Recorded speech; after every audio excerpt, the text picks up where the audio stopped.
السلام عليكم ورحمة الله وبركاته. الحمد لله نحمده ونستعينه ونستغفره ونعوذ بالله من شرور أنفسنا ومن سيئات أعمالنا. من يهده الله فلا مضل له ومن يضلل فلا هادي له، وأشهد أن لا إله إلا الله وحده لا شريك له، وأشهد أن محمدا عبده ورسوله. يا أيها الذين آمنوا اتقوا الله حق تقاته ولا تموتن إلا وأنتم مسلمون. يا أيها الناس اتقوا ربكم الذي خلقكم من نفس واحدة وخلق منها زوجها وبث منهما رجالا كثيرا ونساء، واتقوا الله الذي تساءلون به والأرحام إن الله كان عليكم رقيبا. يا أيها الذين آمنوا اتقوا الله وقولوا قولا سديدا يصلح لكم أعمالكم ويغفر لكم ذنوبكم، ومن يطع الله ورسوله فقد فاز فوزا عظيما. أما بعد فإن أصدق الحديث كتاب الله جل وعلا، وخير الهدي هدي محمد صلى الله عليه وسلم، وشر الأمور محدثاتها، وكل محدثة بدعة، وكل بدعة ضلالة، وكل ضلالة في النار. وبعد، إخواني الكرام، أسأل الله العظيم بأسمائه الحسنى وصفاته العلى أن يرزقنا علما نافعا وعملا متقبلا، كما أسأله سبحانه وتعالى أن يرزقنا الهدى والتقى والغنى والعفة. وبعد ذلك الموضوع كما أعلن عنه هو عن خطر أو التفجير والخوارج.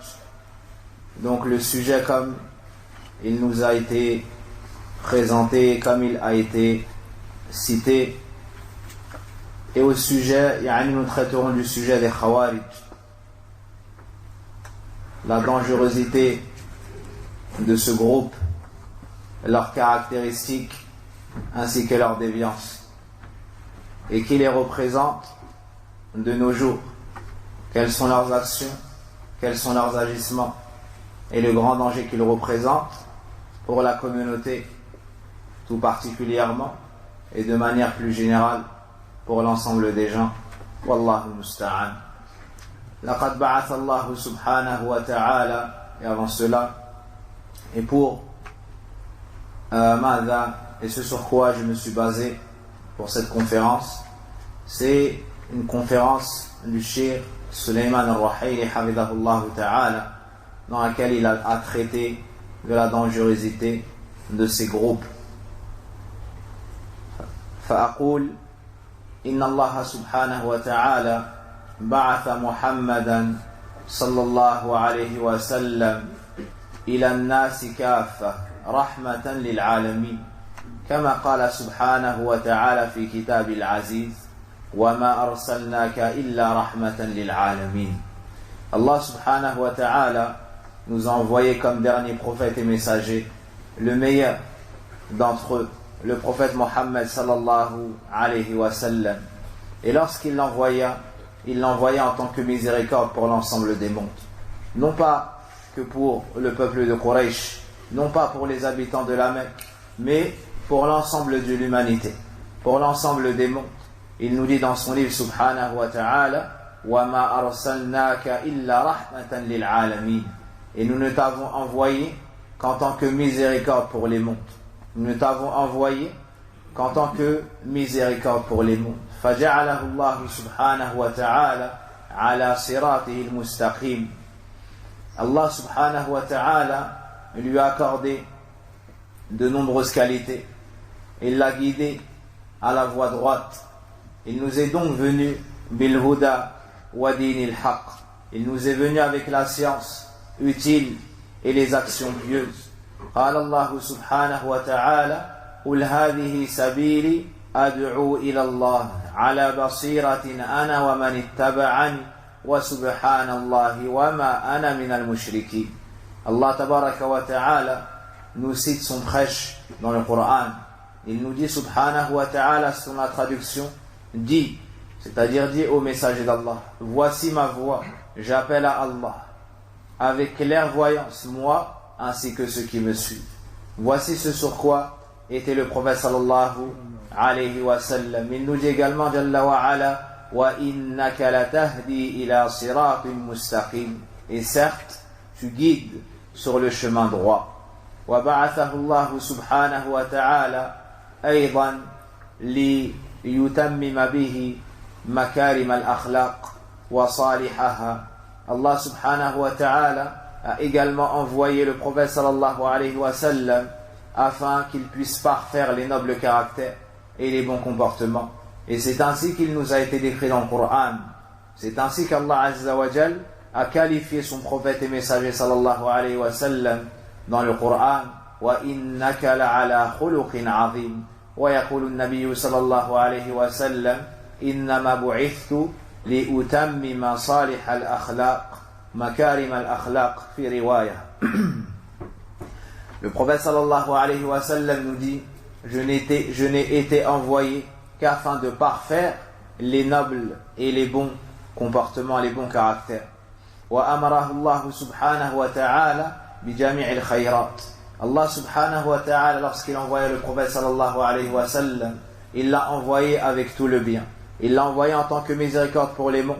Il l'a envoyé avec la douceur, avec la miséricorde, avec la justice ainsi que la bienfaisance. Et il lui a ordonné de mettre en garde contre tous les maux et contre tout ce qui allait pouvoir nuire al-bashariya, les gens, de manière générale. Voici le prêche et voici la voie avec laquelle nous est venu le prophète sallallahu alayhi wa sallam. وجعل الله سبحانه وتعالى أمته أمة الوسط والاعتدال. Et Allah tabaraka wa ta'ala a fait de sa communauté la communauté du juste milieu. Et la communauté de la juste mesure et du juste milieu. يقول جل وعلا وكذلك جعلناكم أمة وسطا. Allah tabaraka wa ta'ala a qualifié cette communauté en nous disant selon la traduction que c'est la communauté du juste milieu. وأكمل الله له الدين وبه. Et Allah subhanahu wa ta'ala, par l'envoi de ce prophète et messager, a complété et parachevé sa religion. يقول سبحانه اليوم أكملت لكم دينكم وأتممت عليكم نعمتي ورضيت لكم الإسلام دينا. Par lui, Allah subhanahu wa ta'ala a parachevé ce grand bienfait, a complété sa religion, l'islam. Aujourd'hui, j'ai accompli sur vous mon bienfait, parachevé sur vous ou bien aujourd'hui j'ai complété votre religion et ainsi que Mada est parachevé sur vous mon bienfait et agrée comme religion pour vous l'islam. Voici ce que nous a transmis le prophète sallallahu alayhi wa sallam. Faballagha al-risala wa adda al-amana wa nasaha al-umma. Et le prophète alayhi salatu wa salam s'est parfaitement acquitté de son devoir. Il a parfaitement transmis le message. Il a parfaitement rempli sa mission. Et ceci en tant que miséricorde pour les mondes, car il voulait le bien pour l'ensemble des gens sallallahu alayhi wa sallam. وفهم الصحابة رضي الله عنهم منه الدين فهما صحيحا وعملوا أعمالا صالحة. Ceux qui ont pris du prophète sallallahu alayhi wa sallam la science et la mise en pratique, ce sont les compagnons du prophète sallallahu alayhi wa sallam. وهم خير الناس. Et ce sont les meilleurs des gens après les prophètes et les messagers. وعلى مقدمتهم الخلفاء الراشدون أبو بكر عمر عثمان وعلي رضي الله عنهم وسائر ثم صائر الصحابة رضي الله عنهم. Les compagnons du prophète sallallahu alayhi wa sallam ont été témoins de la révélation. Ils ont écouté de lui la science. Ils ont appris de lui la mise en pratique. Ils ont été témoins de l'enseignement de l'islam. Ce sont donc les personnes les plus pieuses, les plus savantes, les plus en conformité avec la voie sur laquelle était le prophète sallallahu alayhi wa sallam, car ils ont pris de lui directement la religion. Ils l'ont étudié directement à ses côtés sallallahu alayhi wa sallam. Ils ont donc propagé la religion d'Allah azza wa jal sur la terre d'Allah subhanahu wa ta'ala. Les gens les ont respectés. Les gens les ont aimés. Pourquoi? Car ils ont vu de la droiture. Pourquoi? Car ils ont vu de la science. Pourquoi? Car ils ont vu de la mise en pratique. Pourquoi? Car ils ont vu de la justice, l'excellence, la douceur et la miséricorde. Ils ont pu ainsi ouvrir les cœurs avant même les pays. Et l'islam a pu se propager. L'islam a pu se propager et les gens sont rentrés dans la religion d'Allah Azza wa Jal en masse. Les gens sont entrés dans la religion d'Allah Azza wa Jal en masse et ils ont penché vers celle-ci. Walhamdulillahi Rabbil Alamin. Wa ma'a kulli dhalik, akhbara nabiyyuna sallallahu alayhi wa sallam bi dhuhuri al-fitan fi akhir az-zaman. Et malgré et après tout cela, sachez que le prophète sallallahu alayhi wa sallam a néanmoins informé de l'apparition des troubles, qui vont survenir vers la fin des temps. يقول النبي صلى الله عليه وسلم أو يقول أبو نجيح العرباض ابن سارية رضي الله عنه وعظنا رسول الله صلى الله عليه وسلم موعظة بليغة وجلت منها القلوب وذرفت منها العيون فقلنا يا رسول الله كأنها موعدة مودع فأوصنا قال أوصيكم بتقوى الله والسمع والطاعة وإن تأمر عليكم عبد فإنه من يعش منكم فسيرى اختلافا كثيرا فعليكم بسنتي وسنة الخلفاء الراشدين عضوا عليها بالنواجذ وإياكم ومحدثات الأمور فإن كل محدثة بدعة وكل بدعة ضلالة وكل ضلالة في النار. Le prophète alayhi salatu wassalam nous a informé de l'apparition de troubles qui auront lieu vers la fin des temps. Un jour, il a exhorté les Sahaba radiallahu anhum. Une exhortation telle qu'elle fit bouger les cœurs, couler les larmes. Les compagnons lui ont donc dit au messager d'Allah, ceci ressemble à un serment d'adieu. Fais-nous donc des recommandations. Il dit sallallahu alayhi wa sallam, Allah, je vous recommande la crainte d'Allah, la piété, d'écouter et d'obéir, c'est-à-dire à ceux qui auront le commandement parmi vous. Même si votre dirigeant est un esclave, car celui qui vivra parmi vous, man saya'ish minkum, verra de nombreuses discordes, de nombreuses divergences. Ici, le prophète sallallahu alayhi wa sallam nous informe que vers la fin des temps, il y aura des troubles, il y aura des dissensions, il y aura des divergences, et la naissance d'innovations. Et des gens qui appelleront à ces innovations, et ils auront des suiveurs, et ils vont semer le mal dans la communauté. Puis le prophète sallallahu alayhi wa sallam nous cite le remède. Il nous dit, il vous faut alors vous accrocher à la piété et la crainte d'Allah. Il vous faut alors écouter et obéir. C'est-à-dire aux gouverneurs, à ceux qui détiennent l'ordre parmi les musulmans. Et celui qui vivra parmi vous verra de nombreux troubles. Naam. Accrochez-vous donc à ma sunna, ainsi qu'à la sunna des califes bien guidés, c'est-à-dire Abu Bakr, Omar, Othman et Ali. Et prenez garde aux nouveautés, c'est-à-dire religieuses, car toute nouveauté est innovation, et toute innovation est égarement, et tout égarement mène en enfer. Donc l'innovation ne représente que du mal. Il n'y a pas de bonnes innovations. Il n'y a pas de bonnes innovations. Comme le disait très souvent le prophète sallallahu alayhi wa sallam, le jour du Jumu'ah, kullu bid'atin dalal. Ala inna khayra al-kalam kalamullah, wa khayra al-hadi hadi Muhammad sallallahu alayhi wa sallam, wa sharra al-umuri muhdathatuhu, wa kulla muhdathatin bid'ah. Le prophète sallallahu alayhi wa sallam disait, dans ce grand rassemblement du vendredi, que toute nouveauté, c'est-à-dire religieuse, est innovation. Donc, après l'époque des Sahaba, radiallahu anhu, est apparue la divergence dans la communauté. Le prophète sallallahu alayhi wa sallam nous dit وَسَتَفْتَرِقُ هَذِهِ الْأُمَّةِ عَلَى 73 فِرْقَةٍ كُلُّهَا فِي النَّارِ إِلَّا وَاحِدَةً هي الجماعة. Le prophète sallallahu alayhi wa sallam nous a prévenus et avertis de ce grand mal. Il nous dit que la communauté se divisera en 73 groupes. Ils sont tous menacés du feu, sauf un seul parmi, sauf un seul groupe. Quel est ce groupe? C'est celui qui sera resté sur la voie des compagnons du prophète sallallahu alayhi wa sallam. فظهر قوم في أواخر زمان الصحابة رضي الله عنهم خالفوه.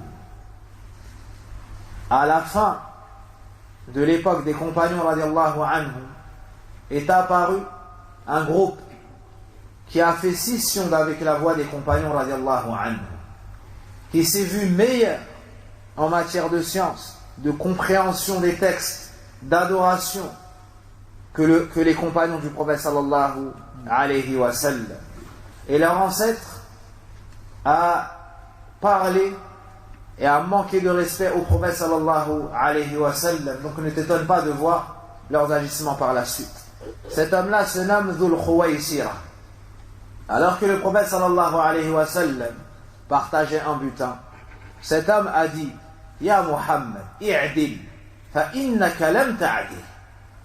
Cet homme s'est adressé au prophète sallallahu alayhi wa sallam et lui a dit, ô Muhammad, il ne l'a pas appelé par sa qualité, il ne l'a pas appelé par le haut rang auquel Allah Azza wa Jalla l'a placé, il ne lui a pas dit Ya Rasulallah, il ne lui a pas dit Ya Nabi Allah, mais il lui a dit Ya Muhammad, i'dil fa innaka lam ta'dil. فقال له النبي صلى الله عليه وسلم ويحك وما يعدل إذا لم أعدل. Puis, le prophète sallallahu alayhi, cet homme-là s'est adressé au prophète sallallahu alayhi wa sallam en lui disant ô Mohammed, sois équitable, sois juste, car tu n'as pas été juste dans ce partage. Subhanallah, il s'adresse à qui? Il s'adresse au prophète sallallahu alayhi wa sallam. Et c'est ainsi que se comporte ce groupe duquel nous allons parler. Ils ne respectent pas les gens de science. Ils se placent au-dessus des gens de science. Ils font devancer leur compréhension sur la compréhension des gens de science. Il a fait cela avec le prophète sallallahu alayhi wa sallam. Puis les gens qui sont venus après ont fait cela avec les compagnons du prophète sallallahu alayhi wa sallam. Et leurs successeurs ont fait cela à chaque époque et feront cela à toute époque avec les gens de science. Parmi les ulama de Ahli Sunnah wal Jama'a, hafizahumullah wa rahimahum.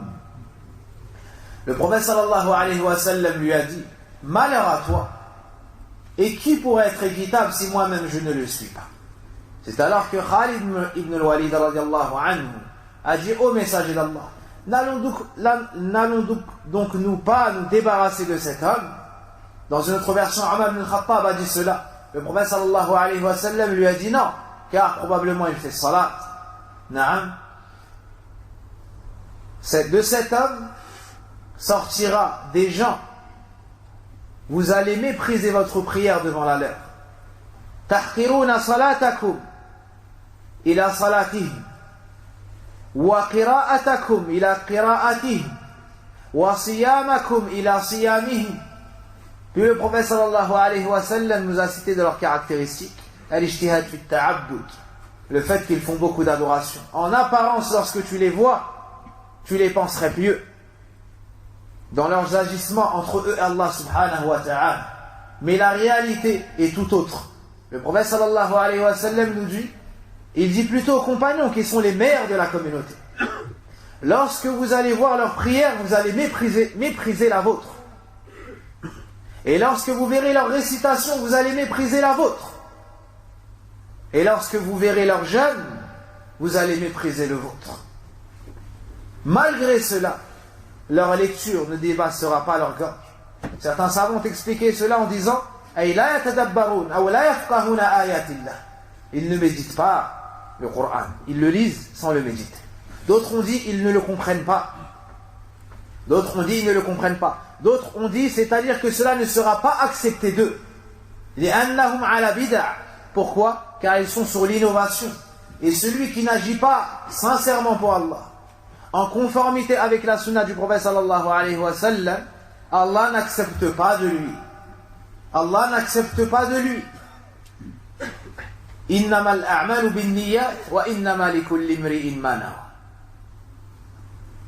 Man 'amila 'amalan laysa 'alayhi amruna fa huwa radd. Donc dans le recueil de l'imam al-Bukhari, imam Muslim, celui qui agit, ou plutôt les actions ne valent que par les intentions et chacun sera rétribué selon son intention. Celui qui fait une action qui n'est pas en conformité avec notre ordre, cela ne sera pas accepté de lui, cela sera rejeté. Donc ces gens-là sont apparus à l'époque des compagnons du prophète sallallahu alayhi wa sallam. Ils se sont vus meilleurs que les compagnons.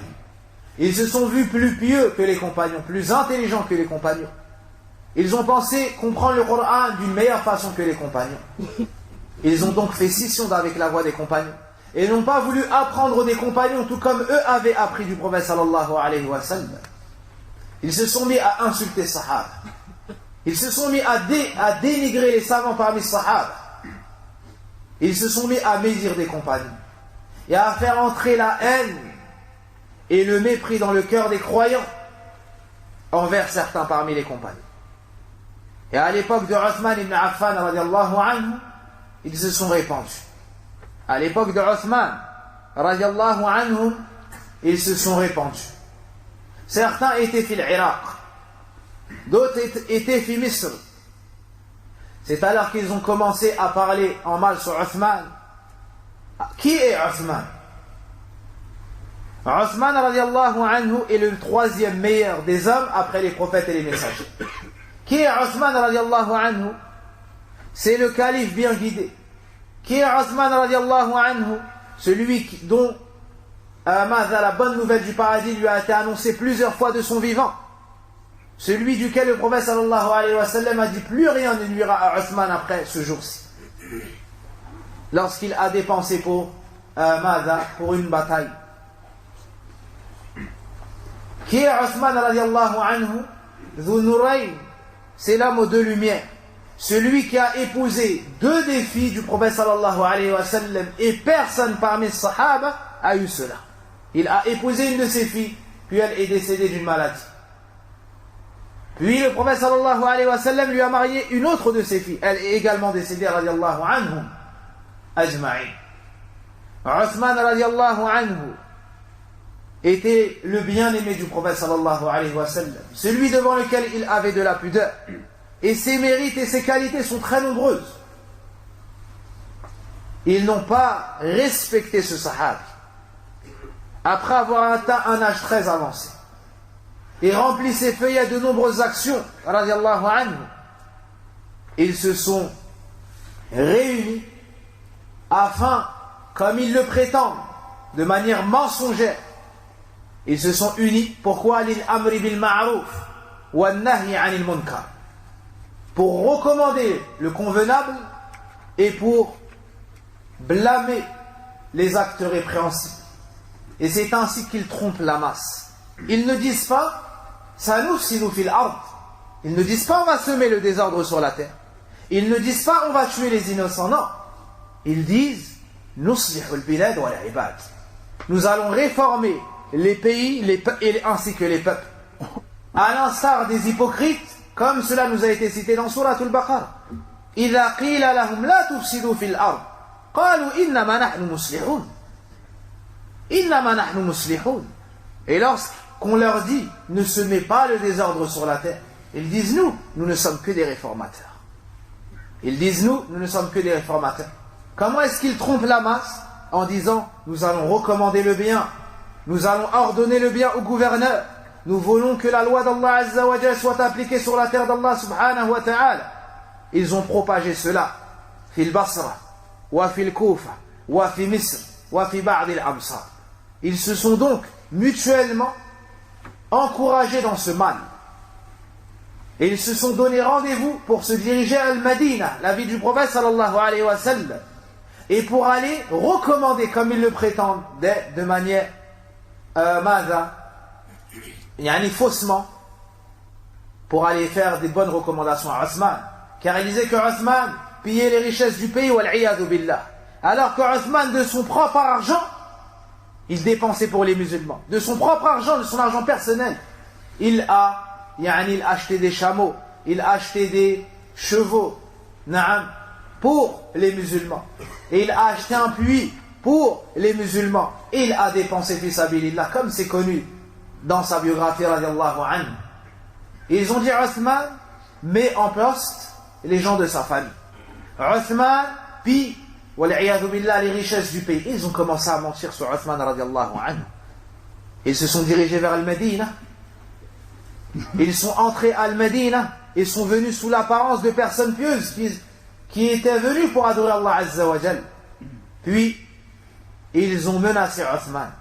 Puis, ils l'ont privé d'eau, alors que c'est lui qui a acheté cette arrivée d'eau. Puis, ils l'ont assigné en résidence. Puis, le pire d'entre eux les a poussés à escalader la maison de Othman. Puis, ils sont entrés chez lui, radiallahu anhu. Il avait un âge très avancé. Ce jour-là, il jeûnait, radiallahu anhu. Et il avait le mushaf, le Coran. Il était près de son épouse. Ils sont entrés, ils l'ont agressé. Ni ils ont eu de pitié pour son âge, ni ils n'ont eu de miséricorde envers lui, ni ils n'ont respecté son rang de compagnon. Subhanallah. Alors ils lui ont porté des coups. Son épouse a mis sa main devant l'épée et ils lui ont coupé les doigts. La yarhamuna an-nisa. Ils n'ont pas de pitié, ni même envers les femmes. Et ils prétendent vouloir réformer la terre. لا هكذا أرسل الله نبيه صلى الله عليه وسلم. ما هكذا أرسل الله نبيه صلى الله عليه وسلم. Ça n'est pas ainsi. Ça n'est pas avec cela qu'Allah Azza wa Jalla a envoyé son messager sallallahu alayhi wa sallam. Il l'a envoyé bil adl, avec la justice, bil ihsan, avec l'excellence, bil rifq, avec la douceur. Puis ils lui ont porté des coups, c'est-à-dire Othman radiallahu anhu, jusqu'à avoir fait couler son sang. Puis ils l'ont assassiné. Et ils ont assassiné le meilleur des hommes à son époque. Et ils prétendaient vouloir la réforme. Ils prétendaient vouloir que le jugement d'Allah Azza wa Jal soit appliqué sur la terre d'Allah Azza wa Jal. Est-ce que le meurtre d'innocents fait partie de ce qu'Allah Azza wa Jal veut sur sa terre? Est-ce que le meurtre fait partie de ce qu'Allah Azza wa Jal aime et agrée? Que dire alors de Othman radiallahu anhu? Puis ils ont dit, son sang, nous l'avons rendu licite. Alors faisons de même pour ses richesses. Et ils ont payé les richesses des musulmans. Et ils ont payé par la suite les richesses des musulmans. C'est ainsi qu'ils ont commencé. Et le prophète sallallahu alayhi wa sallam nous dit qu'à chaque fois qu'une corde verra le jour, elle sera coupée et une autre reviendra. C'est-à-dire à chaque époque, ils vont sortir, semer le désordre, puis ils seront repoussés par la grâce d'Allah Azza wa Jal. Mais ils reviendront. Et il en sera ainsi jusqu'à la sortie de Al-Masih Ad-Dajjal, iyadan billah. Puis il y a eu l'époque de Ali ibn Abi Talib radiallahu anhu. Ils ont fait la même chose avec Ali ibn Abi Talib radiallahu anhu. L'époux de Fatima, la fille du prophète sallallahu alayhi wa sallam radiallahu anhu. Le père des bien-aimés du prophète sallallahu alayhi wa sallam, ses petits-enfants, Al-Hassan et Al-Hussein, celui qui a été promu au paradis plus d'une fois. Ils ont fait la même chose avec. Ils ont parlé en mal sur lui. Ils ont essayé de faire en sorte que les gens le méprisent, le dénient, le détestent. Et au final, ils se sont unis pour rendre mécréants Ali ibn Abi Talib, Muawiyah radiallahu anhu et d'autres parmi les Sahaba. Alors, ils ont comploté contre eux. L'un a dit après Salat al-Fajr, je vais m'occuper de Muawiyah radiallahu anhu. Un autre a dit de Amr ibn al-As. Un autre a dit de Ali ibn Abi Talib. Et ils ont comploté ainsi. Un homme qui se nomme Abdurrahman ibn Muljam a assassiné Ali ibn Abi Talib. Wa kana kharijiyan. Et il faisait partie de cette secte égarée, Al-Khawarij. Il a assassiné Ali ibn Abi Talib alors qu'il sortait pour la prière du Fajr. Alors qu'il sortait pour la prière du Fajr. Un autre a voulu assassiner le deuxième, mais ce matin-là, il était malade, il n'est pas sorti. Et le troisième, on lui a porté un coup, mais il a réussi à se défendre. Voici les actions de leurs ancêtres. Voici les actions de leurs ancêtres. Donc ne vous étonnez pas de voir et d'entendre ce que vous entendez de nos jours. Ces gens-là, la base de leur égarement est le fait d'avoir fait scission de la compréhension, de la voie et du chemin sur lequel étaient les compagnons du prophète sallallahu alayhi wa sallam. Et le problème, c'est que les gens leur tendent, leur prêtent oreille. Pourquoi? Car ils trompent la masse. En disant nous voulons juger avec les lois d'Allah. En disant nous voulons recommander le bien. Et lorsque le gouverneur fait une faute, il faut avoir le courage de le dire, et ainsi de suite. Alors il parle sur le minbar, au lieu d'enseigner aux gens la religion d'Allah Azza wa Jal, il parle de politique, et il parle sur les gouverneurs. Dans leur cours, au lieu d'enseigner aux gens comment adorer Allah Azza wa Jal, ils critiquent les gouverneurs. Ils font détester aux musulmans leurs gouverneurs. Et ils sèment la discorde entre les gens. Pour pouvoir diviser entre eux et réussir à s'en accaparer. Pour les faibles d'esprit parmi eux. Ils ont donc par la suite assassiné Ali ibn Abi Talib. Puis, époque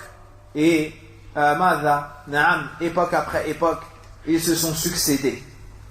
Et avec toujours et encore les mêmes bases, les mêmes actions, les mêmes actes, la même croyance erronée, et toujours la même chose pour la plupart d'entre eux. Hudatha'u al-asnan, ils sont jeunes. Sufaha'u al-ahlam, yani al-uqul, et ils sont faibles d'esprit.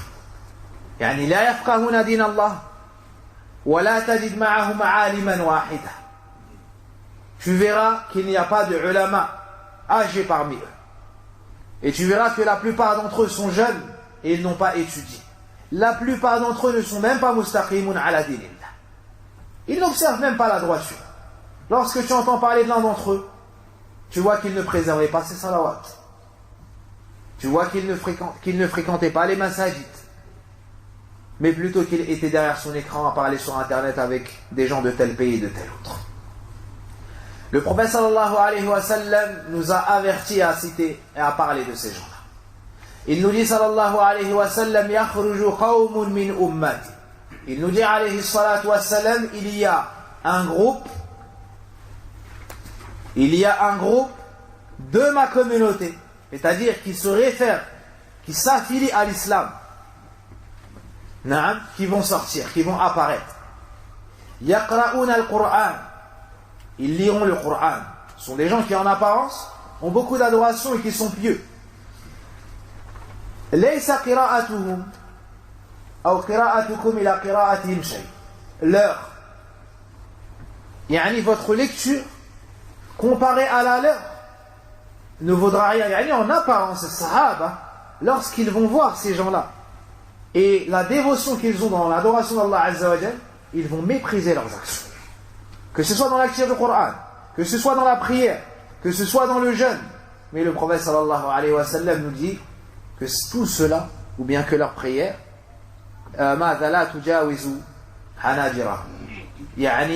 que leur lecture ne dépassera pas comment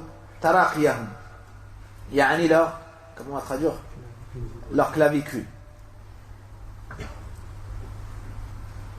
Donc voici ce groupe qu'on nomme Al-Khawarij.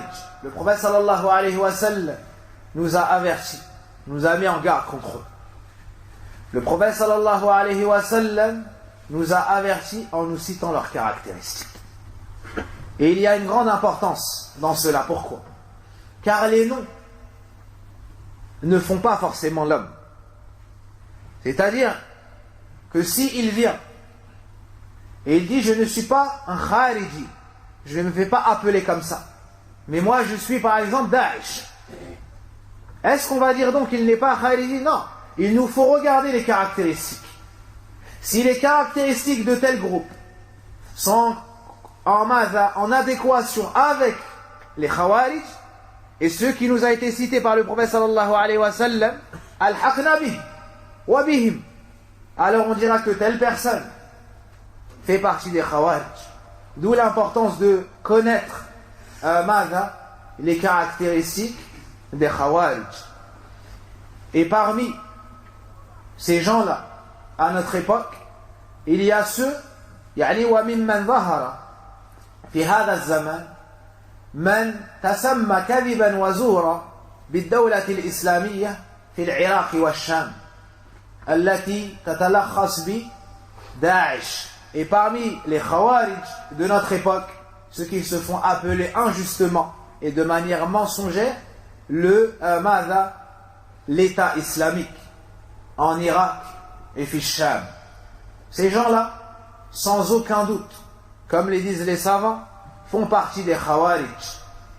Daesh, ce sont des initiales.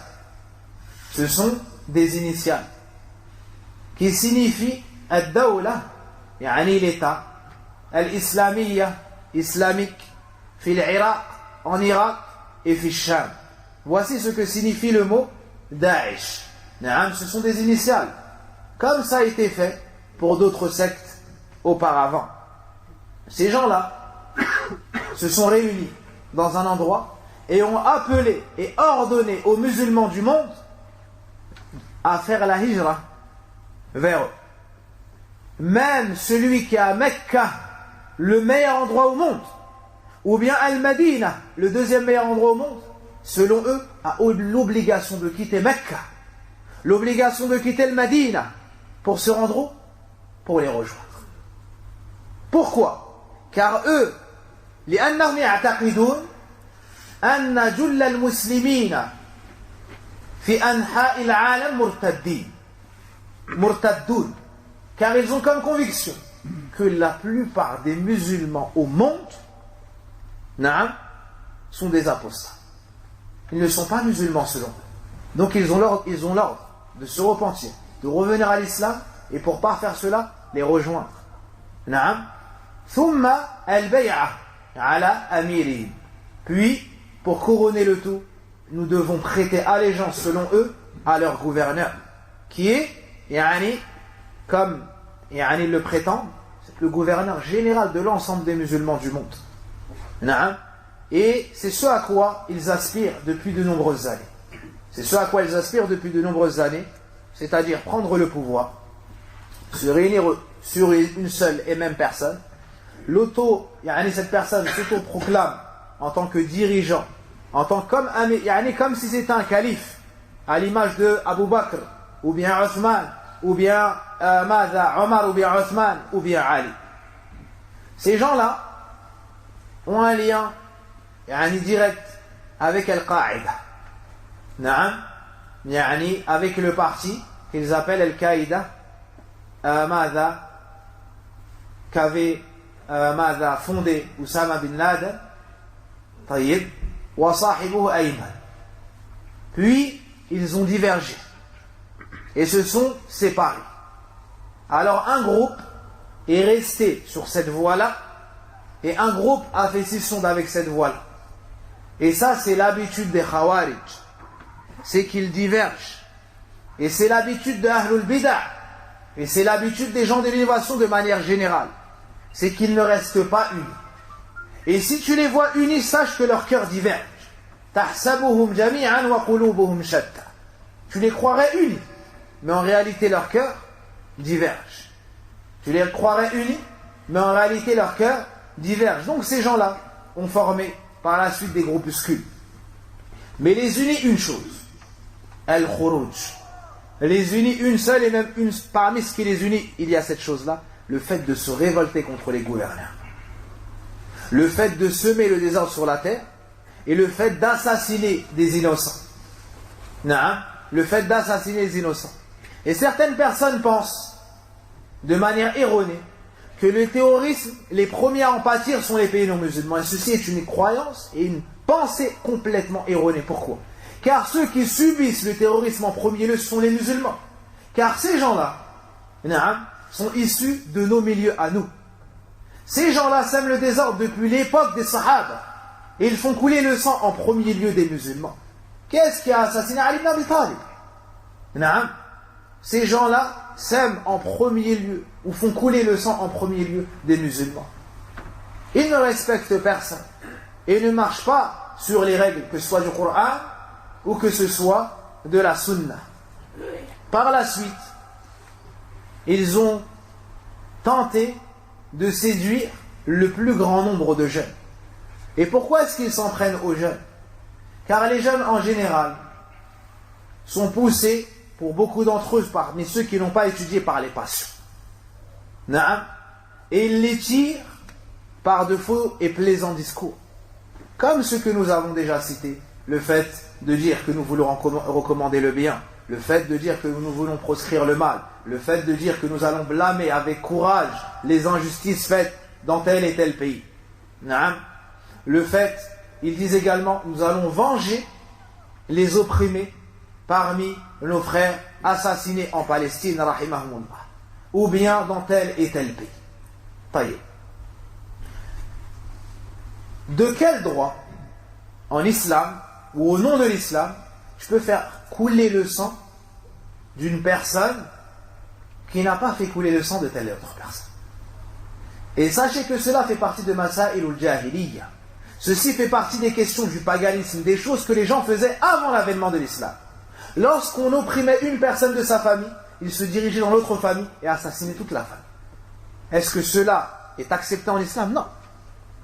Une personne fait un mal et eux font du mal à tout le pays. Ceci est une injustice. Et Allah Azza wa Jalla n'agrée pas l'injustice. Dans le hadith Qudusi, Allah subhanahu wa ta'ala nous dit: Ya ibadi, inni harramtu dhulma ala nafsi wa ja'altuhu baynakum muharrama fala tadhalam. Ô vous mes serviteurs, je me suis interdit à moi-même l'injustice et l'ai rendue entre vous interdite. Ne vous opprimez donc pas les uns les autres. Al-dhulm haram. L'injustice c'est haram, et pas que envers le musulman.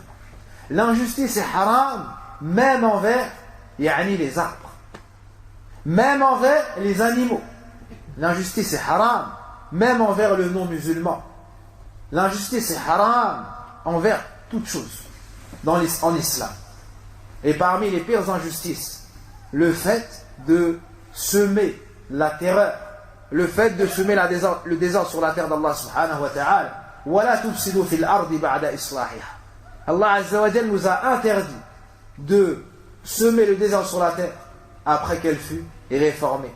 Et les prophètes, lorsqu'ils étaient envoyés à leur peuple, ils leur disaient de ne pas semer le désordre sur la terre. Parmi les choses qu'Allah Azza wa Jalla déteste, le fait de semer le désordre sur la terre. Et parmi ce désordre, ce qui a eu lieu il y a de cela un peu plus d'une semaine, à Paris et dans d'autres endroits. Et avant cela, dans d'autres pays. Et avant cela, dans d'autres endroits. La tuerie qui a eu lieu à Paris. Ces gens-là prétendent avoir fait cela au nom de l'islam. Ces gens-là prétendent avoir vengé des innocents dont le sang a été versé. Ces gens-là prétendent avoir secouru le prophète sallallahu alayhi wa sallam à qui on avait manqué de respect. C'est ces mêmes gens-là qui font couler le sang de musulmans. Voici ici une contradiction évidente. Ils prétendent agir au nom de l'islam et les premiers à qui ils nuisent, ce sont les musulmans. Ils prétendent secourir le prophète sallallahu alayhi wa sallam alors que ce sont les premiers à lui désobéir. Ils prétendent venger les pauvres innocents de certains pays alors qu'ils ne font qu'augmenter la pression qui sera sur eux dans les prochains jours. Wallahu musta'an. Et à cause d'eux, les musulmans de ces pays subissent des pressions. Et probablement qu'ils vont subir des injustices. Même si l'intention parfois est bonne, c'est le fait de trouver ceux qui sèment le désordre sur la terre, c'est le fait de trouver les terroristes, mais forcément certaines personnes parmi les innocents vont en pâtir. Et tu vois la pression palpable et visible depuis ces événements. Même le musulman qui n'a rien à se reprocher sans cette pression-là. Et cela fait partie des effets néfastes de ces gens-là. Parmi les terroristes, parmi les khawarij, qui prétendent faussement et injustement, je le répète, secourir l'islam et les musulmans. Et tu les verras, avec des cœurs durs, n'ayant aucune miséricorde, ni pour le faible, ni pour la femme, ni pour son enfant. Et vendredi, nous avons prié sur une femme, rahimahullah, qui est décédée des suites de ce terrorisme, des suites de cette tuerie qui a eu lieu à Paris. Cette femme-là, elle est sortie de chez elle avec son enfant, accompagnée de sa sœur. Elle a installé cet enfant dans cette voiture, puis il y a eu la tuerie. Elle a reçu ses balles.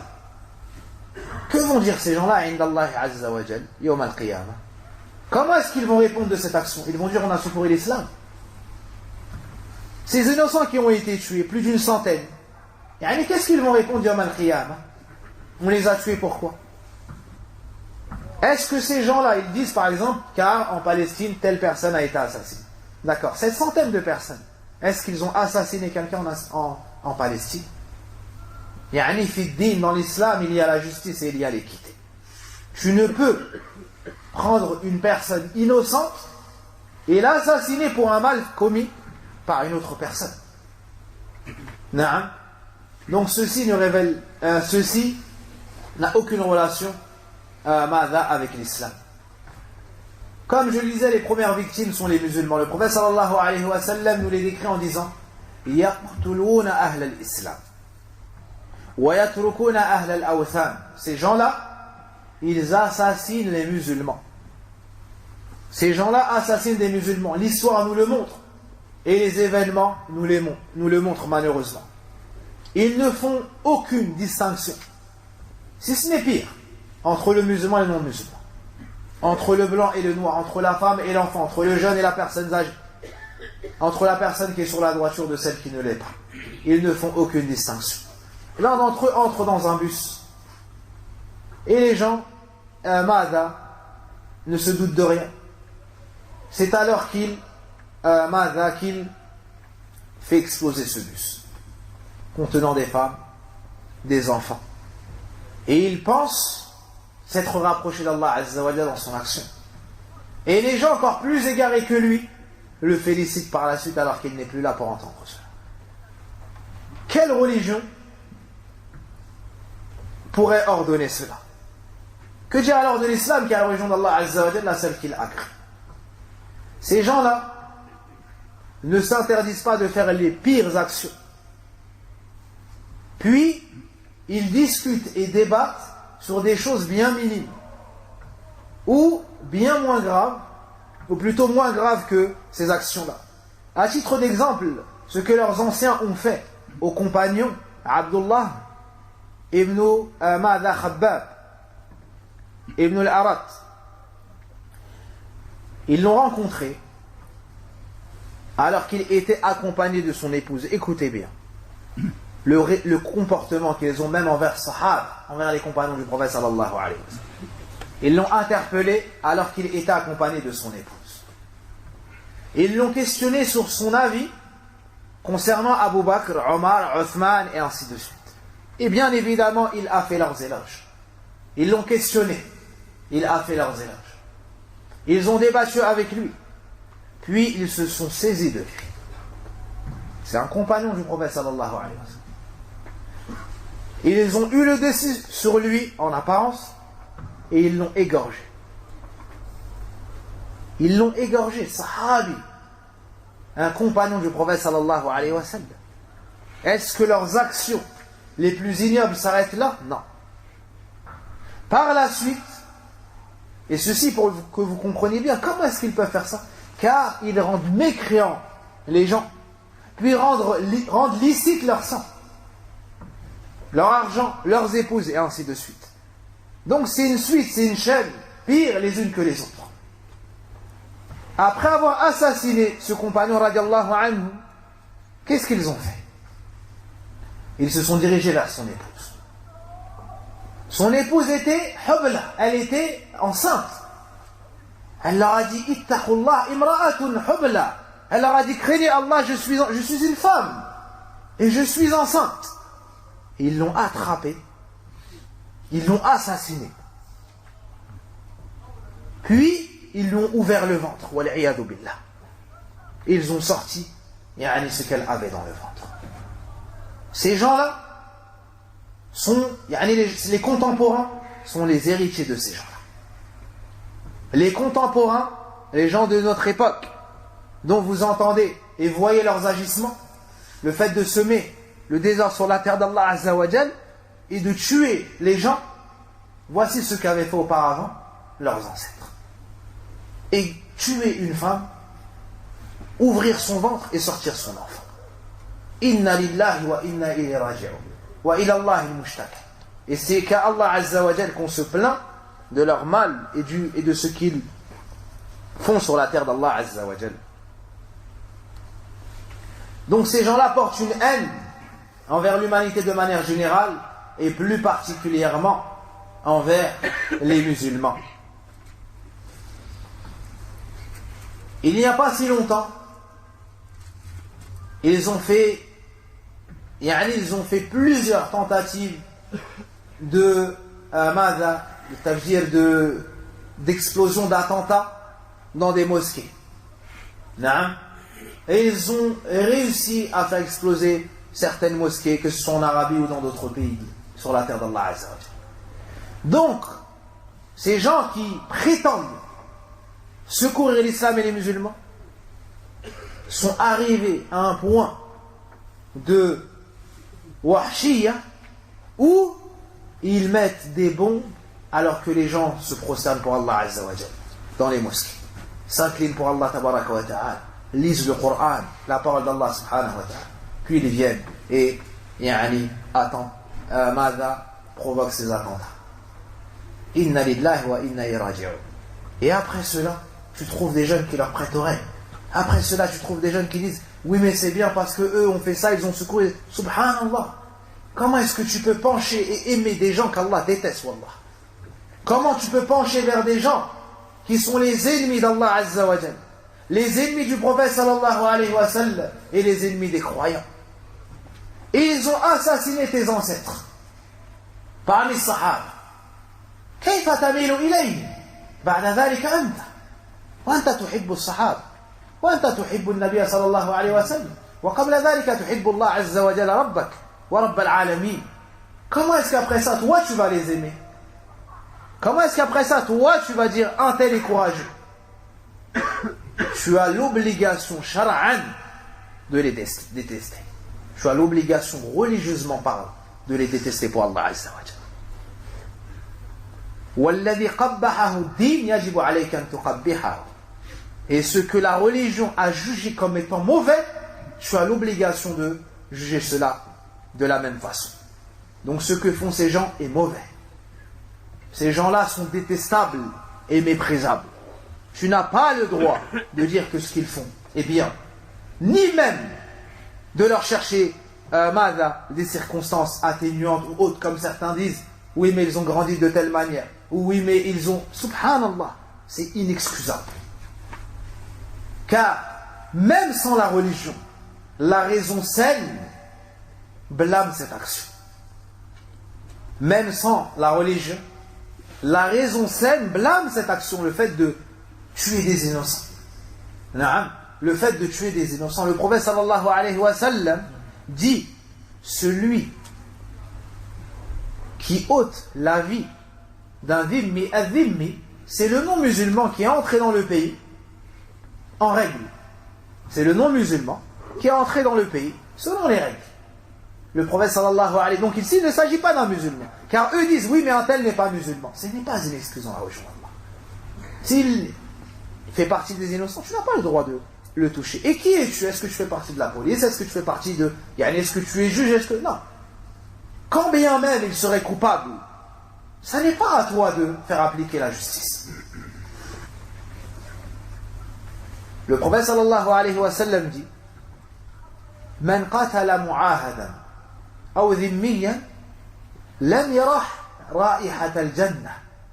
Le prophète sallallahu alayhi wa sallam qui dit celui qui tue, qui assassine un non-musulman qui est entré dans le pays en toute légalité, ne sentira pas l'odeur du paradis. Ne sentira pas l'odeur du paradis alors que son odeur sent à telle et telle distance. Avez-vous entendu ce hadith? Que dire alors de ceux qui ont fait ces tueries à part? Ils ont tué des musulmans, des non-musulmans, sans se soucier des conséquences, ni des troubles et des effets néfastes et des lourdes répercussions qui allaient en découler. Wallahu musta'an. C'est un mal pour tout le monde, que ce soit pour le pays, que ce soit pour le musulman, que ce soit pour le non-musulman, que ce soit pour les proches qui sont restés en vie après eux, que ce soit pour le grand, pour l'enfant. C'est un mal pour tout le monde. Et personne n'est gagnant dans cela. Personne n'est gagnant dans cela. La personne qui se rapproche de ces gens-là, elle ne fait que de s'éloigner d'Allah Azza wa Jalla. Elle ne fait que s'éloigner de la sunna du prophète sallallahu alayhi wa sallam.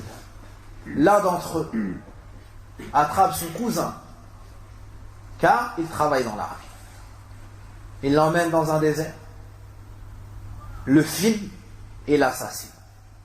Son sang, celui chez qui il a vécu, il a grandi, celui dont les parents l'ont entouré de leur miséricorde, ont dépensé pour lui, ils lui ont donné à manger, à boire. Quelle fut la rétribution? Il assassine son cousin. Pourquoi? Parce qu'il travaille dans l'armée, il est militaire. S'il est militaire, pour eux, tel pays c'est un pays kafir. Si tu travailles pour tel pays, toi aussi tu es un kafir. Donc ton sang est halal, donc je peux t'assassiner. Regardez l'afkar khabitha, al-mubtada'a. Regardez les idéologies des plus mauvaises, corrompues et en totale contradiction avec la voie de nos ancêtres pieux, celle sur laquelle les a laissés le prophète sallallahu alayhi wa sallam. Il n'hésite pas à assassiner, à terroriser les populations, mais par la suite, il diverge dans des questions bien moins graves que celle-ci. Par exemple, ils assassinent des femmes, égorgent des femmes, et ensuite, ils divergent entre eux. Sur quoi? Est-ce qu'on a le droit de toucher les cheveux de cette femme maintenant qu'elle est morte ou pas? L'autre lui dit non, c'est haram. Hein? Lui dit t'es sûr? Le deuxième lui dit non, c'est haram. Le premier il dit je pense que parce que. L'autre il lui dit non, c'est haram, parce que c'est une femme. Subhanallah. Il l'égorge et ne se pose pas la question. Et ensuite toucher ses cheveux, est-ce que c'est halal, est-ce que c'est haram? Lorsque Shaitan pervertit les cœurs, voici la clairvoyance qui disparaît. Voici la raison qui disparaît. C'est ainsi que Shaitan joue avec. Ceux qui ont tué le sahabi ainsi que son épouse, en chemin, ils ont croisé l'animal d'un non-musulman. Quel était cet animal? Un khinzir, c'était un porc. Ils ont tué ce porc. Puis l'autre lui a dit, c'est un bien, c'est une richesse qui appartenait à un dhimmi. C'est grave ce que tu as fait. Ils viennent de tuer deux personnes de sang-froid. Puis ils divergent entre eux sur quoi? Sur le fait d'avoir assassiné un animal. Alors, ils l'ont dédommagé financièrement. Jusqu'à ce qu'il les excuse. Jusqu'à ce qu'il les excuse. Donc voici lorsque la personne tombe dans l'innovation, elle perd la raison. Elle perd la raison. Et ses actions ne lui sont dictées par la suite que par Shaitan. Voici son guide. Il n'a fait que suivre au début les pas du Shaitan, et par la suite voici que Shaitan lui dicte ses actions. Au point où certains parmi les savants ont dit auparavant, Shaitan dit qu'auparavant, c'est lui qui enseignait aux shayatin parmi les hommes. C'est lui qui enseignait aux shayatin parmi les hommes pour qu'ils s'égarent. Mais maintenant, il dit c'est lui qui tire profit d'eux. C'est-à-dire qu'ils se sont tellement égarés que Shaitan pourrait apprendre d'eux l'égarement. Les gens se sont égarés. Tu sais où ça commence. Lorsqu'ils sortent de la sunna, tu sais où ça commence. Mais lorsqu'ils tombent dans la bid'ah, Allahu a'lam où est-ce que ça finit. Al-Khawarij ont commencé en disant Al-hukmu lillah. Le jugement revient de droit à Allah. Les savants ont dit Kalimatu haqq uridu bihi batil. Urida biha al-batil. C'est une parole véridique. Na'am, Allah Azza wa Jalla est au-dessus de tout. Mais cette parole, ils l'ont prononcée en visant un but qui est mauvais. Donc ne te laisse pas séduire par toute belle parole. Ne te laisse pas séduire par toute belle parole. Ça n'est pas parce que la personne vient en lisant auprès de toi du Coran, na'am, que tu dois dire qu'elle a de la science et qu'elle mérite d'être suivie. Non. Les Sahaba ont combattu le Khawarij. Le Khawarij disait le Coran. Lorsque Ali ibn Abi Talib a envoyé Abdullah ibn Abbas radiallahu anhuma voir les Khawarij pour les appeler à revenir à la vérité, il nous dit que lorsqu'il est arrivé, il a entendu comme des bourdonnements d'abeilles tellement il lisait le Coran. Ce sont des gens qui ont beaucoup d'ibadat, mais ils sont ignorants, ils ne comprennent pas les textes. Ils ne comprennent pas les textes. Ils ne respectent pas les ulama, ils ne veulent pas apprendre des ulama. Ces gens-là, tu ne les vois pas apprendre dans les mosquées. Ces gens-là, tu ne les vois pas apprendre dans les mosquées. C'est pour cela, lorsqu'on te dit un tel vient de telle ville, un tel vient de telle ville, et bizarrement, les gens disent on ne le connaissait pas. Pourquoi? Parce que ces gens-là ne viennent pas au masjid. Ils n'apprennent pas din au masjid. Ils apprennent leur din sur Internet, ou bien dans des comités réduits en pleine nuit, chez un tel et chez un tel en cachette. Ils ne veulent pas faire des cours dans les mosquées. Non, ils ne veulent pas faire des cours dans les mosquées pour ne pas être dévoilés. Mais ils discutent en privé. Puis lorsque le jeune dit, si c'est un bien, alors je vais transmettre cette parole aux autres. Ils leur disent non. Ils n'ont pas encore atteint le niveau suffisant pour comprendre ces paroles. Alors ils parlent entre eux et forment des sectes. Ils parlent entre eux et forment des sectes. Et c'est ainsi qu'ils pervertissent l'esprit, la raison et la religion de ceux qui n'ont pas étudié. Donc, tout ça, après tout ça, il nous faut savoir maintenant, qui sont les Khawarij? Et pourquoi avoir appelé ce groupe-là, cette secte-là, El Khawarij? El Khawarij, dedans, il y a la notion de Khuruj qui veut dire la sortie. Car ce sont les gens qui se révoltent à la base contre les gouverneurs, contre les autorités. Na'am. Aussi, ils rendent mécréant le musulman par les grands péchés. Et ils sèment le désordre sur la terre d'Allah Azza wa Jalla. Voici 3 points qui reviennent le plus souvent pour définir les Khawarij. Ce sont ceux qui se révoltent contre les gouverneurs, qui sortent contre les gouverneurs et qui rendent mécréant le musulman par de ce qu'ils voient eux comme étant des péchés ou par des grands péchés effectifs. Voici qui sont les Khawarij. Quant à leur ancêtre, vous avez entendu Dhul Khuwaysira, celui qui a parlé avec le plus grand manque de respect au prophète sallallahu alayhi wa sallam. Parmi leurs caractéristiques, ce qui a été cité dans le recueil de l'imam Bukhari, ce qui a été cité dans le recueil de l'imam Muslim et dans beaucoup de livres, يأتي في آخر الزمان قوم حدثاء الأسنان. Parmi leurs caractéristiques, le prophète sallallahu alayhi wa sallam nous dit, viendra à la fin des temps des gens qui seront jeunes, c'est-à-dire en âge, sufaha al-ahlam, qui auront un manque de raison, yaquluna min khayri qawli al-bariyya, prononceront des meilleures paroles, yamruquna min al-islam, mais ils sortiront de l'islam kama yamruqu as-sahm min ar-ramiyya, comme la flèche transperce sa proie. Voyez-vous le chasseur, lorsqu'il dit il vise sa proie, la vitesse à laquelle sort la flèche de son de son arc et la vitesse à laquelle elle transperce par moment sa proie, le prophète sallallahu alayhi wa sallam nous a décrit comme ça le suivi de leur passion et leur égarement en islam. La yujawizu imanum hanajirahum.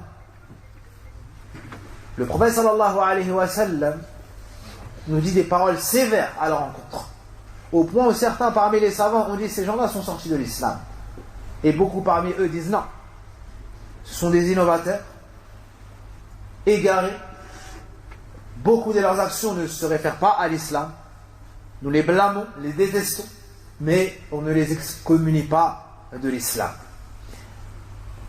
Le prophète sallallahu alayhi wa sallam nous dit aynama laqituhum فاقتلوه. Il dit aux compagnons, lorsque vous allez rencontrer ce groupe-là, il vous faudra les combattre. Il vous faudra les combattre. Et il représente une menace telle pour les gens, pour les peuples, qu'il ne faut pas les laisser ainsi en liberté. Il ne faut pas les laisser ainsi nuire.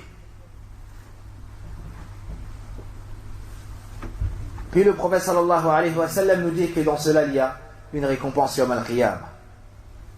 Ces gens-là, pour la plupart, sont des jeunes. Ces gens-là, pour la plupart, n'ont pas étudié. Ces gens-là, pour la plupart, ne prennent pas place dans les assises des gens de science, ni les ulama. Au contraire, ils méprisent les ulama. Lorsque tu leur cites les savants, et tu montres que les savants de l'islam sont en totale contradiction avec leur voix, ils répondent « Hada min al-umala » Ils disent « Lui, c'est un collabo. »« Hada mada murji » Lui, c'est un murji. « Hada lahu akhta fil aqida » Ils te disent « Lui, il a des fautes dans la croyance. »« Hada muta'alim » Ils insultent les ulama. Ils dénigrent les ulama. Ils font descendre le rang des savants dans le cœur des jeunes. Pourquoi? Pour rester qu'entre eux. Et lorsqu'il n'y a plus de savants, à ce moment-là, tu peux t'emparer de la raison et du cœur, des faibles d'esprit et de ceux qu'Allah Azza wa Jal n'aura pas préservés. Aussi, le prophète sallallahu alayhi wa sallam nous a montré qu'ils suivent leur passion. Qu'ils feront scission avec la voix des compagnons et qu'ils n'apprendront pas de la science. C'est pour cela qu'il nous a dit yaqra'una al-Qur'an yahsabuna annahu lahu wa huwa alayhim. Ils lisent le Coran en pensant qu'il est de leur côté, en leur faveur, alors qu'il est contre eux. Ils lisent le Coran et ils essayent même de justifier leurs actions par des versets de Coran. Mais ils n'ont pas la compréhension du Coran qu'avaient les compagnons du prophète sallallahu alayhi wa sallam. Et ici, tu vois toute la dangerosité qu'il y a dans le fait de parler avant les savants. De ne pas revenir aux ulama. Lorsque tu es en temps de trouble, retiens-toi là. Les gens nous poussent à parler, à nous exprimer, ainsi de suite. C'est une bonne chose, mais si tu parles, il te faut parler en connaissance de cause. Si tu parles, il te faut parler avec science. Sinon, attends que les gens de science parlent, puis transmets. Attends que les gens de science parlent, puis transmets. Donc le prophète sallallahu alayhi wa sallam nous cite encore de leurs caractéristiques. Parmi leurs caractéristiques, al-ghulu fi ad-din, le fait qu'ils aient de l'exagération dans la religion d'Allah Azza wa Jalla. Et Allah nous a interdit cela dans le Coran. Et le prophète sallallahu alayhi wa sallam nous a montré que la finalité de celui qui exagère dans la religion, qui fait et pense faire mieux que le prophète sallallahu alayhi wa sallam et être sur une meilleure voie que celle sur laquelle étaient les compagnons du prophète sallallahu alayhi wa sallam, quelle sera sa finalité? L'anéantissement et la perte. Le prophète sallallahu alayhi wa sallam nous dit halaka al-mutanatti'un qalaha thalathan. Le prophète sallallahu alayhi wa sallam a dit a péri celui qui exagère dans la religion, dans les actions bien dans les adorations. Et il a répété cette chose 3 fois, c'est-à-dire qu'il a dit halaka al-mutanatti'un, halaka al-mutanatti'un, halaka al-mutanatti'un. Et il nous a dit iyyakum wal ghul, prenez garde à l'exagération. Naam. Donc l'exagération dans la religion est une des caractéristiques des innovateurs de manière générale et plus particulièrement des khawarij. Des khawarij. Et vous avez compris que parmi les contemporains des partisans de cette secte, il y a ceux qui se font nommer, ceux qui se font appeler Daesh, alayhim min Allah ma yastahiqun, wa kafana Allahu sharrahum. Et comme cela a été cité dans le hadith, lorsque vous allez voir leurs prières, leurs jeûnes et leurs lectures, vous allez mépriser vos prières, vos jeûnes et vos lectures. Parmi leurs caractéristiques, c'est qu'ils font couler le sang. Ils sont assoiffés de sang. Parmi leurs caractéristiques, c'est qu'ils essayent de terroriser les peuples et les populations, n'épargnant ni la personne âgée, ni le nouveau-né, ni la femme. Naam. Et c'est ce qu'on appelle al-irhab, le terrorisme. C'est ce qu'on appelle al-irhab, le terrorisme. Et Allah subhanahu wa ta'ala nous interdit cela dans le Coran. Et le prophète sallallahu alayhi wa sallam nous a interdit cela dans la sunna sallallahu alayhi wa sallam. من صفاتهم الطعن في ولاة الأمور. نعم. والإنكار عليهم أمام الملأ. Parmi leurs caractéristiques, le fait de critiquer, de dénigrer les gouverneurs. Parmi leurs caractéristiques, le fait de les citer en mal dans les rassemblements et en public. C'est pour cela que certains parmi les anciens disaient إذا رأيت المرأة يثني على ولاة الأمور فاعلم أنه من أهل السنة وإذا رأيت المرء ماذا يطعن في ولاة الأمور فاعلم أنه من أهل البدع. Si tu vois l'homme faire les éloges du gouverneur ou invoquer Allah en leur faveur, sache qu'il fait partie des gens de la sunna. Et si tu vois l'homme critiquer le gouverneur et blâmer le gouverneur en public, alors sache qu'il fait partie des gens de l'innovation. Pourquoi est-ce qu'ils insistent grandement sur ce point? Car lorsque ils réussissent à faire entrer la haine dans le cœur des croyants envers leur gouverneur, ils n'obéissent plus à leur gouverneur. Ils ne respectent plus les lois du pays. Puis c'est l'anarchie, et c'est alors qu'ils viennent. Ils cèdent des gens du peuple pour semer le désordre dans leur propre pays. Pour semer le désordre dans leur propre pays. Celui qui fait du mal, parmi les gens à qui il reste de la raison, il ne fait pas du mal chez lui. Mais ces gens-là sont tellement égarés qu'ils détruisent leur propre pays. Ils détruisent leur propre pays. Ils détruisent par exemple les câbles qui font parvenir l'électricité. Ils cassent les habitations. Ils détruisent les commerces. Mais ils détruisent chez eux, ça leur appartient à eux. Ils apportent la difficulté pour les habitants du même pays, de la même ville, et eux en font partie. Et de là tu comprends que l'innovateur, lorsqu'il s'égare, seul Allah Azza wa Jal peut le ramener à la droiture. Wallahu al-musta'an. Et l'histoire de Ali ibn Abi Talib et de Uthman radiyallahu anhu a été citée il y a peu. Yukaffiruna man khalafahu. Ils rendent, parmi leurs caractéristiques, le fait qu'ils rendent mécréant celui qui n'est pas d'accord avec eux. Ils rendent mécréant celui qui n'est pas d'accord avec eux. Donc s'ils trouvent un musulman, d'accord, si c'est un non-musulman, il ne diverge pas dans cela. Mais si c'est un musulman, il lui demande que dis-tu des gouverneurs, que dis-tu de l'Arabie Saoudite, que dis-tu de tel pays, de tel pays, de tel pays, de tel pays. Si tu dis ce sont des kuffars, ils disent ah lui c'est un musulman, lui il est courageux. Si tu dis ce sont des musulmans, et chaque personne peut tomber dans le péché, ils te disent tu n'es pas au courant, il y a beaucoup de choses que les savants vous cachent. Puis ils te disent par exemple un tel a commis tel péché, un tel a commis tel péché. D'accord. Est-ce que tu as vu cela? Non, mais on me l'a dit.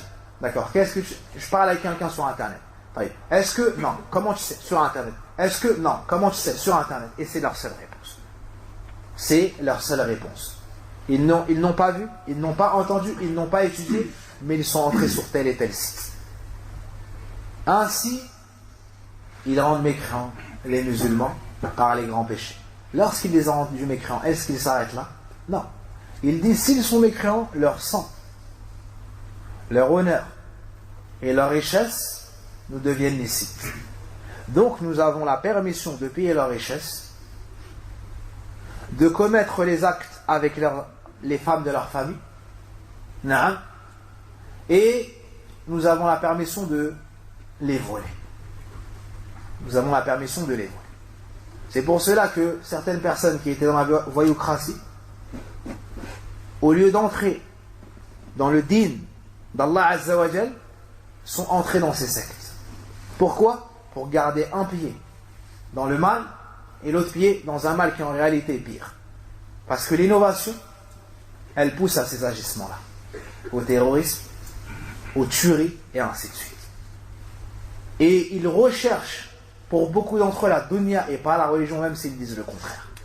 Ils recherchent en partie la dunya et pas la religion, même s'ils disent le contraire. Ils disent on veut la loi d'Allah. Ils disent on veut faire diminuer la désobéissance, la corruption et ainsi de suite. Les gouverneurs pillent les richesses du pays et ils parlent de la sorte pour tromper les gens de la masse et s'attirer les faveurs des gens de la masse. Mais en réalité, est-ce que ce gouverneur-là leur a interdit de prier? Non. De jeûner? Non plus. De faire le hajj? Non plus. D'accord. Quand tu les interroges, ils disent ils pillent les richesses du pays. Donc, ça n'est pas pour le din, c'est pour l'argent. Naam. Ils ne se sont pas révoltés dans tel et tel pays. Ils mangeaient à leur faim. Naam. Et lorsqu'il y a eu l'inflation, ils se sont révoltés. Lorsqu'on leur a demandé pourquoi est-ce que vous faites ça, alors que vous vivez dans un pays, il y a la sécurité, il y a, ils ont dit on veut mettre la religion d'Allah, on veut mettre ça, il y a des péchés. D'accord, ces péchés étaient auparavant, et vous êtes restés ainsi. Mais lorsqu'il y a eu l'inflation, et lorsqu'ils ont eu, ils ont vu leur argent diminuer, à ce moment-là, ils ont prétendu, au nom de la religion, sortir contre eux, contre les gouverneurs. Donc il y a beaucoup d'entre eux aiment la dunya, ça n'est pas qu'une question d'ambiguïté. Et comme cela a été cité par les savants, ils font apparaître al-amru bil ma'ruf wa al-nahy 'anil munkar pour pouvoir véhiculer leurs idéologies erronées. Ils disent nous ne voulons que le bien. Nous ne voulons que mettre un gouverneur qui va gouverner avec les lois d'Allah Azza wa Jal. Alors qu'est-ce qu'ils font? Ils sacrifient des milliers de vies. Ils sortent, ils font des manifestations. Plus tu entends le lendemain, il y a eu 100 morts. Le surlendemain, il y a eu 1000 morts. Et ensuite. Ils disent quoi? Ils disent c'est pour mettre un tel en tant que gouverneur. Subhanallah, tu vas tuer des milliers de personnes pour prendre une chaise. Est-ce qu'Allah t'a ordonné cela dans le Coran? Est-ce que le prophète sallam t'a ordonné cela dans la sunna? Non. Mais en réalité, c'est un but politique. Et les gens de la masse ignorent cela. Que s'est-il passé en Égypte?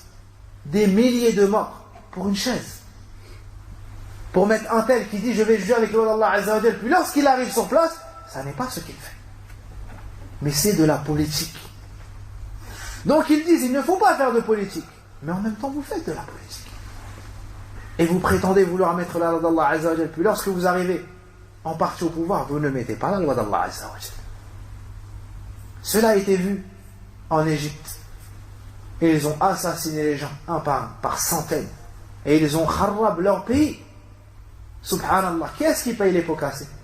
Est-ce que c'est lui qui vit dans son pays en toute sécurité et qui fait des fatawas et il dit allez vous faire exploser? Non.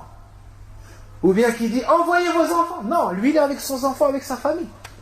Et si c'était un bien, pourquoi est-ce qu'il n'envoie pas son propre enfant? Il envoie tes enfants à toi. Il essaie d'embrigader tes enfants à toi et lui garde ses enfants auprès de lui. Lui il garde ses enfants auprès de lui. Au temps du prophète sallallahu alayhi wa sallam, un homme a voulu partir avec le prophète sallallahu alayhi wa sallam dans un combat et s'enregistrer dans l'armée. Le prophète sallallahu alayhi wa sallam lui a dit Hayyun walidak. Il lui a dit est-ce que tes parents sont vivants? Il lui a dit oui, les deux même. Il lui a dit reste auprès d'eux, ton djihad se trouve auprès d'eux. Tes efforts, ton djihad, tes efforts se trouvent auprès de tes parents. Le prophète sallallahu alayhi wa sallam, un homme est venu le voir. Et il lui a dit je suis sorti de chez moi et je veux partir au combat avec toi. Il lui a décrit l'état de sa mère lors de son départ. Sa mère elle était en larmes. Il lui a dit rentre chez toi et redonne le sourire à ta mère, ou rentre chez toi et réforme cette situation. Le prophète lui a dit de ne pas venir avec eux. Ces gens-là qui prétendent suivre la sunna du prophète sallallahu alayhi wa sallam et faire leur djihad, ils se sauvent de chez eux et laissent leurs parents derrière malades, âgés, et ils sont désobéissants envers leurs parents. Comment est-ce qu'Allah Azza wa Jalla va accepter d'eux? Le prophète sallallahu alayhi wa sallam dit à l'un d'eux Ilzamha fathamma al-jannah. Il dit reste auprès de ta mère, c'est auprès d'elle que se trouve ton paradis. L'un d'entre eux il délaisse sa mère, elle est âgée, elle ne peut rien faire. L'un d'entre eux délaisse son père est âgé, il ne peut même plus se lever. Ils prétendent faire le djihad. Est-ce que l'islam leur a enseigné cela? Ou bien est-ce qu'ils se sont égarés et ont suivi les pas du shaytan?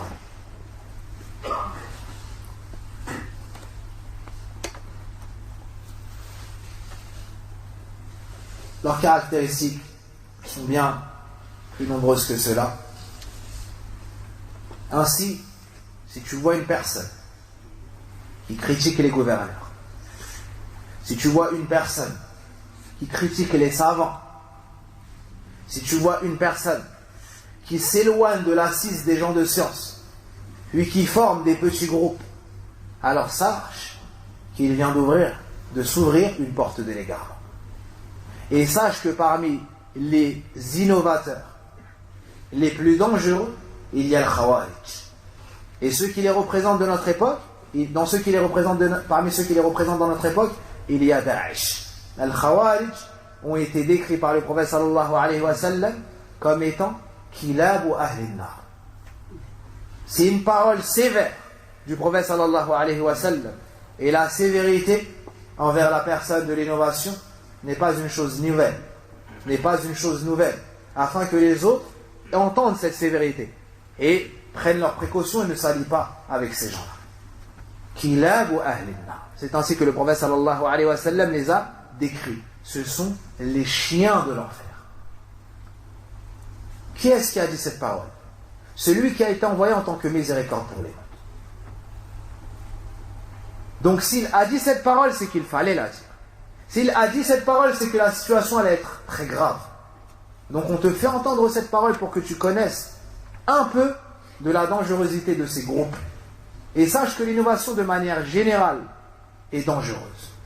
Et malheureusement, certaines personnes parmi les gens de la masse se laissent tromper par quelques sourires, ou par une tenue, ou par quelques bons comportements en public. Non. Toi, tu dois te baser sur ce qu'a dit ton messager sallallahu alayhi wa sallam. An-Nabi sallallahu alayhi wa sallam huwa al-mizan al-akbar. Le prophète sallallahu alayhi wa sallam, c'est lui, c'est à lui qu'on revient pour savoir est-ce que l'action est bonne ou est-ce qu'elle est rejetée. C'est à sa sunna, c'est à sa voix, c'est à la parole d'Allah Azza wa Jalla, le Coran, et la compréhension qui est acceptée dans notre dîn. C'est pas la compréhension de un tel qui se trouve en Syrie, ni un tel qui se trouve en Irak, ni un tel qui se trouve Ma'adriyain. Non, c'est la compréhension des compagnons du prophète sallallahu alayhi wa sallam.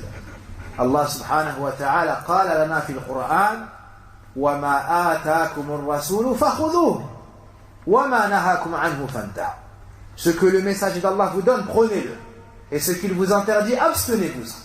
Que ce soit dans la croyance, que ce soit dans l'adoration, que ce soit dans le comportement, dans toutes les choses, dans le mu'amalat. Il nous dit également والسابقون الأولون من المهاجرين والأنصار والذين اتبعوهم بإحسان ما زادوا في هذا الدين ما أحدثوا في هذا الدين البدع المحدثات رضي الله عنهم ورضوا عنه. Les tout premiers parmi les immigrés ainsi que les auxiliaires, ou plutôt ceux qui les ont suivis avec excellence, les auxiliaires et ceux qui les ont suivis avec excellence, Allah est satisfait et eux sont satisfaits d'Allah. Allah Azza wa Jalla dans ce verset a fait les éloges des Sahaba de manière détaillée, qu'ils fassent partie des Muhajirun, ceux qui ont quitté la Mecque pour aller à Al-Madina, ou qu'ils fassent partie des Ansar, ceux qui ont accueilli leurs frères parmi les Muhajirin. Puis Allah Azza wa Jalla parle de ceux qui viendront après eux en nous disant وَالَّذِينَ اتَّبَعُوهُمْ بِإِحْسَانٍ. Ceux qui les suivront, ou ceux qui les ont suivis avec excellence. C'est là où toi tu peux entrer dans l'agrément d'Allah. Allah nous dit qu'il est satisfait d'eux et ils seront satisfaits d'Allah. Tu veux l'agrément d'Allah Azza wa Jalla, tu dois suivre ce chemin-là. Tu veux l'agrément d'Allah Azza wa Jalla, tu dois être sur le chemin sur lequel étaient les compagnons du prophète sallallahu alayhi wa sallam. Ne suis aucune secte, aucune innovation. Ne suis pas les gens en fonction du nom, du pays, non, mais en fonction du credo, en fonction de la croyance, en fonction des actions, en fonction du prêche, de ce à quoi il appelle. Et pour ce faire, il te faut étudier. Al-jahl da'un qatilun wa shifa'uhu amran fi at-tarkib muttafiqan nass min al-Qur'an wa sunnah. L'ignorance, c'est une maladie meurtrière. L'ignorance, c'est une maladie destructrice. C'est ça une des grandes causes de l'égarement des gens et d'entrer dans ces sectes-là. C'est que les gens, beaucoup parmi les jeunes n'étudient pas. Et de là, tu vois l'erreur évidente dans certaines mosquées qui bloquent l'accès à la science, qui bloquent l'accès aux prêcheurs de la sunna. Car lorsque le prêcheur de la sunna transmet Qala Allah, Qala Rasulullah, Qala Sahaba, à ce moment-là, le jeune, il sait que Daesh, c'est faux et c'est un égarement. Il sait que le Khawarij, c'est faux et c'est un égarement. Il sait que les sectes, c'est mauvais en islam. Il sait qu'il faut rester sur la voie du prophète sallallahu alayhi wa sallam. Il sait que l'islam est innocent de toute tuerie, de tout extrémisme, de tout terrorisme. هذا وصل اللهم وبارك على نبينا محمد وعلى آله وصحبه أجمعين. اللهم اغفر لنا ذنوبنا وكفر عنا سيئاتنا وتوفنا مع الأبرار. اللهم اغفر لنا ذنوبنا، اللهم اغفر لنا ذنوبنا، اللهم اغفر لنا ذنوبنا إنك أنت الغفور الرحيم. اللهم إنا نسألك الهدى والتقى والعفاف والغنى. ربنا آتنا في الدنيا حسنة وفي الآخرة حسنة وقنا عذاب النار. ربنا آتنا في الدنيا حسنة وفي الآخرة حسنة وقنا عذاب النار. اللهم احفظنا بما تحفظ به عبادك الصالحين. اللهم احفظنا بما تحفظ به عبادك الصالحين. اللهم احفظنا بما تحفظ به عبادك الصالحين. اللهم اعز الإسلام والمسلمين. اللهم اعز الإسلام والمسلمين. اللهم اعز الإسلام والمسلمين. اللهم اكفنا شرهم. اللهم اكفنا شرهم. اللهم اكفنا شر الخوارج وأمثالهم. اللهم اكفنا شرهم إنك أنت العزيز القوي يا رب العالمين. والله أعلم. وصلى اللهم وبارك على نبينا محمد وعلى آله وصحبه أجمعين. سبحانك اللهم وبحمدك أشهد أن لا إله إلا أنت أستغفرك وأتوب إليك.